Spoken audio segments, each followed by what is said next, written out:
Nama saya Maria Isabella Lada dari kelas 5B Akuntansi Sektor Publik. Pada kesempatan kali ini saya akan mempresentasikan hasil kerja saya tentang pengukuran kinerja pemerintah daerah. Tujuan pemerintah daerah. Pemerintah daerah mempunyai kewenangan untuk mengurus seluruh bidang tugas pemerintah, kecuali kewenangan di bidang politik luar negeri, pertahanan keamanan peradilan, moneter dan fiskal, agama, serta kewenangan di bidang yang lain. Berdasarkan UU nomor 22 tahun 1999, pasal 7 ayat 1. Dalam menjalankan kewenangan tersebut, pemerintah biasanya akan menata kewenangan tersebut ke dalam dinas-dinas. Secara umum, tujuan pemerintah daerah dapat dikelompokkan menjadi dua, yaitu yang pertama, memberikan pelayanan kepada masyarakat, dan yang kedua, mengumpulkan dan mengalokasikan atau mendistribusikan sumber daya yang ada. Indikator kinerja pemerintah daerah. Pengukuran kinerja pemerintah daerah atau Pemda harus mencakup pengukuran kinerja keuangan dan non-keuangan. Yang pertama, indikator masukan atau input. Misalnya, jumlah dana yang dibutuhkan, jumlah pegawai yang dibutuhkan, jumlah infrastruktur yang ada, jumlah waktu yang digunakan. Yang kedua, indikator proses. Misalnya, ketaatan pada peraturan perundang-undangan, rata-rata yang diperlukan untuk memproduksi atau menghasilkan layanan jasa. Dan yang ketiga, indikator keluaran atau output. Misalnya, jumlah produk atau jasa yang dihasilkan dan ketepatan dalam produksi barang atau jasa. Yang keempat, indikator hasil atau outcome. Misalnya, tingkat kualitas produk dan jasa yang dihasilkan. Yang kedua, produktivitas pada karyawan atau pegawai. Indikator yang kelima yaitu indikator manfaat atau benefit. Yang pertama, tingkat kepuasan masyarakat. Yang kedua, tingkat partisipasi masyarakat. Dan yang keenam, ada indikator impact.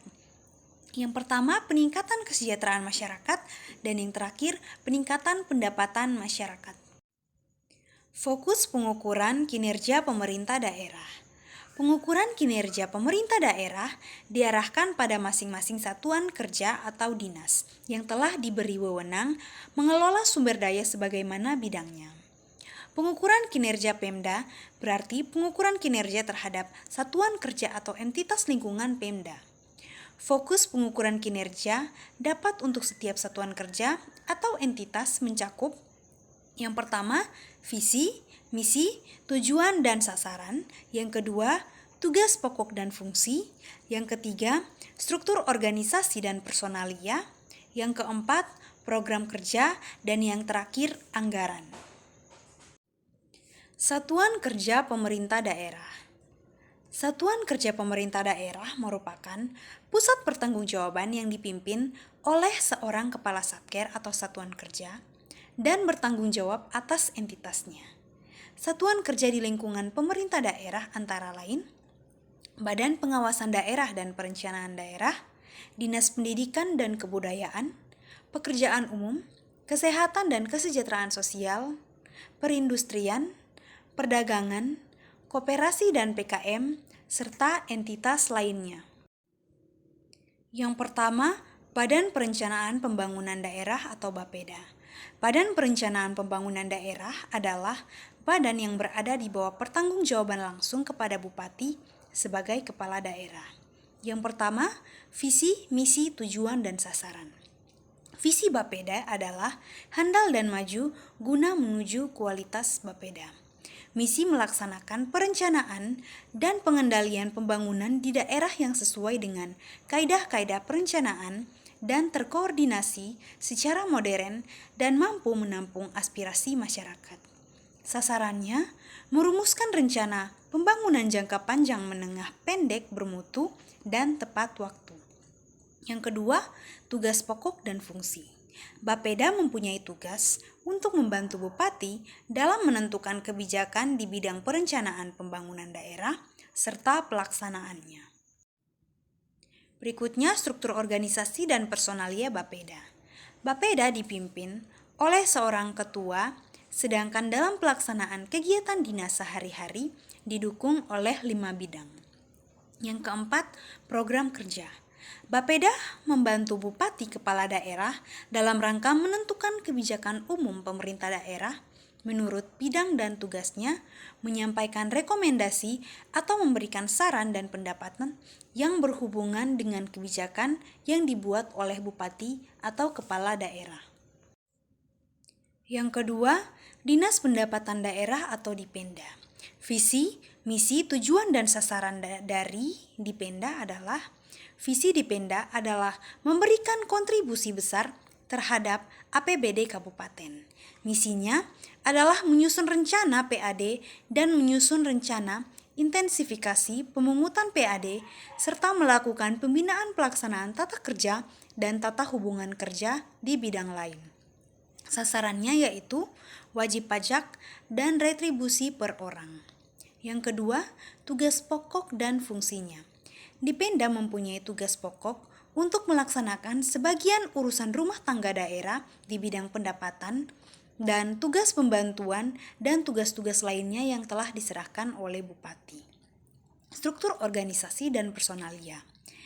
Dipemda dipimpin oleh seorang kepala dinas yang bertanggung jawab langsung kepada bupati. Program kerja dari Dipenda secara umum mempunyai program kerja untuk merumuskan rencana pelaksanaan kegiatan-kegiatan operasional dan administrasi serta kegiatan pembangunan. Yang ketiga, Dinas Pekerjaan Umum atau DPU. Tujuan dan sasaran dari DPU, tujuannya secara umum adalah menciptakan fasilitas pelayanan yang kondusif bagi pengembangan sektor real maupun sektor lainnya. Tugas pokok dan fungsi. Tugas pokok untuk menyelenggarakan sebagian urusan rumah tangga daerah di bidang bina marga dan tugas pembantuan yang ditugaskan kepada pemerintah daerah. Yang ketiga, struktur organisasi dan personalia. DPU dipimpin oleh seorang kepala dinas dan bidang-bidang lainnya. Yang keempat, program kerja. Program kerja dinas DPU adalah untuk melancarkan arus angkutan barang dan penumpang dengan aman guna mencapai kemandirian daerah serta peningkatan sarana publik lainnya. Yang keempat, Dinas Pendidikan Nasional. Visi, misi, tujuan, dan sasarannya. Visinya adalah peningkatan pemerataan dari mutu pendidikan serta pengembangan kebudayaan yang berasal dari daerah sendiri. Misal misinya adalah terciptanya kualitas SDM yang profesional, mandiri, sehat jasmani dan rohani. Tujuan membina dan meningkatkan sumber daya manusia yang merupakan subjek dan objek pembangunan. Sasarannya meningkatkan baik secara kuantitas maupun kualitas mutu dari pelayanan dan kinerja baik prasarana maupun SDM untuk kepala sekolah, guru, siswa, masyarakat, dan ormas. Yang kedua, tugas pokok dan fungsi. Tugasnya adalah untuk melaksanakan urusan rumah tangga di bidang pendidikan di wilayah kerja yang menjadi tanggung jawab Dinas Pendidikan Nasional. Yang ketiga, struktur organisasi dan personalia. Dinas Pendidikan Nasional terdiri atas Kepala Dinas Pendidikan Nasional dan lain-lain. Yang keempat, program kerja. Pembinaan pendidikan dasar, pelaksanaan wajib belajar pendidikan dasar, peningkatan sarana dan prasarana pendidikan, dan peningkatan mutu pelayanan, serta peningkatan tenaga kerja pendidik. Stimulasi pengukuran kinerja Dinas Irigasi. Stimulasi pengukuran kerja Dinas Irigasi di Indonesia dikenal dengan dua macam irigasi, yaitu irigasi petani dan irigasi pemerintah. Irigasi petani yaitu irigasi yang dengan atau tanpa bantuan dari pemerintah, pengelola sepenuhnya oleh petani yang sering disebut irigasi rakyat ala tradisional. Irigasi pemerintah berada di bawah Departemen Pekerjaan Umum Perhubungan dan Pengembangan dan sebagian tugas pengelolaannya dikerjakan oleh Dinas Pekerjaan. Audio Jungle.